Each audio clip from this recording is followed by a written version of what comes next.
Serbia has been attacking Kosovo through acts of aggression and acts of terrorism. Serbia has been trying to destroy Bosnia and Herzegovina from within by destabilizing it. Serbia causes problems towards Croatia and other countries in the region. So it's very, very clear to all of us in the Western Balkans as to who is the sole source of instability, and that is Serbia. If it wasn't for Vucic's incitement and support, Dodik would have never been able to come this far in terms of destabilizing Bosnia and Herzegovina.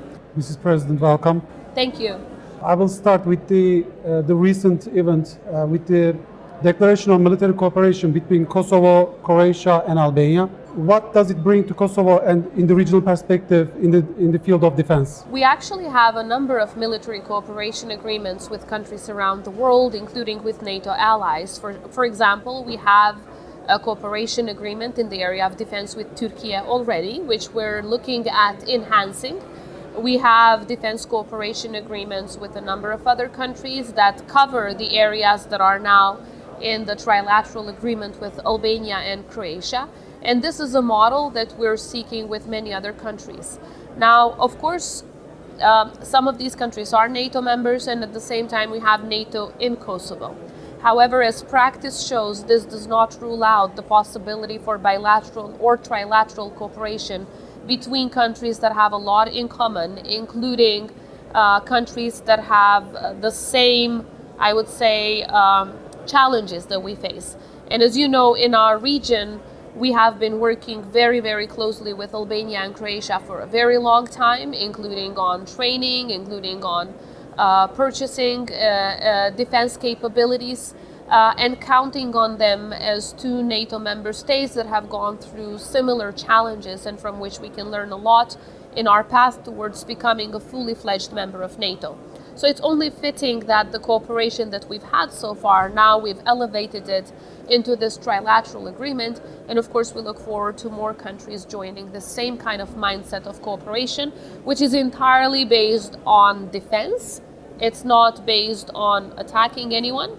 And at the same time, it's based on NATO standards. Of course, NATO has been informed about this trilateral agreement that we have, and we look forward to working with more and more nations that are like-minded in making sure that our defense capabilities are enhanced, and at the same time that we support each other in this very important endeavor. And as I mentioned at the beginning, one such important partner, and I would add one of the top two in the area of defense for us, has always been Turkey. For this cooperation, you mentioned more countries. Is there any specific one that in the near future can be part of this cooperation? Of course there are, and we're talking with countries. However, I wouldn't like at this point, while talks are still ongoing, to mention any name. Again, this does not rule out cooperation that we have either bilaterally with countries or cooperation that we have within the auspices of NATO, because we do have NATO presence in Kosovo. We're one of the countries, I would say, in the European continent that is most rapidly increasing budget expenditure on defense, because we think it's first and foremost in our interest to be able to defend ourselves, and secondly, to be able to contribute to the wider regional and continental security in Europe by enhancing these capabilities. So it's very, very important that we undertake these steps, and at the same time, what we can learn from partners like Turkey, Croatia, Albania, and others can also help us speed up the efforts to join NATO very soon. After this cooperation announced, we see and witnessed a harsh reaction from Serbia. And right after that, as you know, they made renewal of military alliance with Hungary right after that. So how do you comment on this? Well, that's typical for Serbia. They have been whining and complaining and doing their propaganda for as long as they exist. So it's nothing new. They, however, have no reason to complain, because if there is one source of instability in our region, that is Serbia. Serbia has been attacking Kosovo through acts of aggression and acts of terrorism. Serbia has been trying to destroy Bosnia and Herzegovina from within by destabilizing it. Serbia causes problems towards Croatia and other countries in the region. So it's very, very clear to all of us in the Western Balkans as to who is the sole source of instability. and that is Serbia. Obviously, we're going to defend ourselves from all of these hegemonic, imperialistic ideas that the leadership of Serbia has, which are intending to take us back to the 90s, to take us back to the past. We need to look towards the future, and the future can only be peaceful and stable if we can defend ourselves from aggressors like Serbia, who also bring to our region the malign influences of Russia, China, and Iran. The rest of us in the region are at a 100% alignment on foreign and security policy with the European Union. We are working with our NATO partners to make sure that we only contribute to peace and stability, be it regional or global. Our forces, the Kosovo security forces, already serving side by side with US forces, Turkish forces, UK forces in peacekeeping missions around the world. However, we do have a neighbor who wants to go back to the past, who wants conflict, who wants violence.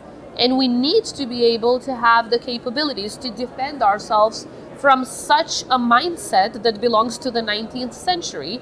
And obviously, we're going to work with all like-minded partners to be able to increase these capabilities so that we can stop Serbia's hegemonic intentions and at the same time work within our region with friends and partners to move towards Euro-Atlantic integration.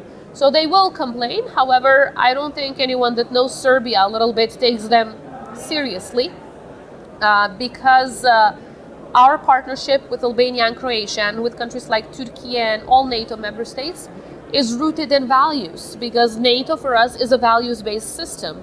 Serbia does not believe in that system. They don't want to join NATO, and that's their own choice. It's the choice of the people and the institutions of Serbia. However, they have absolutely no reason and absolutely no right to complain about our solutions, our choices. The times when Serbia had a say about anything in our region are gone. Gone once and forever. And in that sense, do you see any kind of intervention from Serbia in Bosnia's internal policy regarding the Dodik's case? Well, if you read Vučić's statements, it is very clear, because he doesn't hide it, that one of the reasons that Dodik acts like this is because of Vučić. It's because of Vučić's support, it's because of Vučić's incitement, and because Vučić gives Dodik a safe haven for all of the activities that he undertakes against the sovereignty, territorial integrity, and functionality of Bosnia and Herzegovina. If it wasn't for Vučić's incitement and support, Dodik would have never been able to come this far in terms of destabilizing Bosnia and Herzegovina. So if someone is looking for the real reason on why Dodik is Dodik, the answer is Dodik because of Vučić. That's the simple answer. Do you think that these actions threaten regional peace and security? There is no question about that. As you know, our countries are so interconnected, not just in terms of geography, but we have historical ties. And if you look back to the 90s during the wars in the Balkans, you understand that instability in one country means instability in all. So practically, the stability in Bosnia and Herzegovina is going to have a negative effect in all of the countries around. The same way that when Serbia tries to attack Kosovo, that has a negative effect everywhere else in the region. Don't forget that we are only 30 minutes away from North Macedonia, just 1 hour away from Albania, just a few hours away from Montenegro. So this is a region that is very much interconnected, and we want to live in peace with all of our neighbors. We want to give younger generations a chance to never know conflict, to never know war, to only live in peace and prosperity. Unfortunately, we do have a neighbor who is Serbia that wants to live in the past, does not want to break away from Milosevic's past. And for that reason, all of us, the rest of us in the region, we need to work together to make sure that we stop this hegemonic behavior that is endangering peace and stability in the entire region. And in this sense, also Turkey has a stake on it, because Turkey has contributed so much to peace and stability in our region.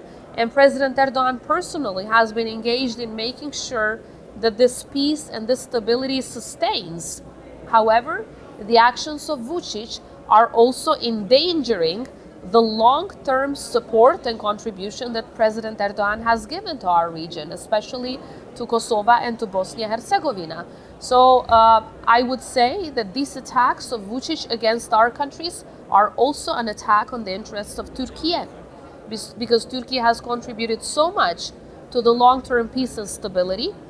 And at the same time, we have Turkish forces who are serving in Kosovo. We should not forget about that. And when Vučić attacks Kosovo, he's not just attacking our children. He's also attacking your men and women in uniform.